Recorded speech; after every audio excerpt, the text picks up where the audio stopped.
ବାରେ ତମ ପାଠ ପଢା ହୁଁ, ତମ ପାଠ ପଢିବାକୁ ଧନ୍ୟ।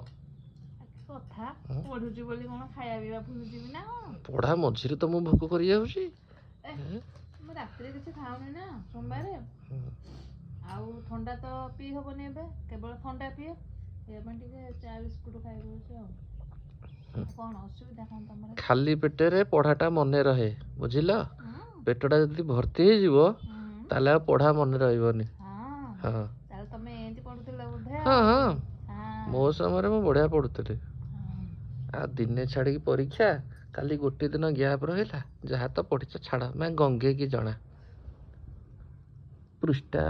ହଁ ଦିନ ଦିନ ପଛୁଆ ପଛୁଆ ଫେରୁଛି ପୃଷ୍ଠା। ତମେ ହେରା ଜାଣିପାରିବନି, ଏପଟୁ ପଢା ହଉଛି ଏପଟୁ ପଢା ହଉଛି। ଏଟା କଣ ଗୋଟେ ବିଷୟ ଅଛି ନା କଣ? 3-4ଟା ବିଷୟ ଅଛି। ମାନେ ବିଷୟ ନାଇଁ ଏମିତି ନ ଖାଇକି ତମେ ପଢୁଥିଲ ସବୁ ମନେ ଖାଲି ରହୁଥିବ। ନିଜ ନାଁ ଆଜ୍ଞା ଲେଖିକି ପଳେଇ ଆସିବ। ସେଇଟା ତ ଆଗ।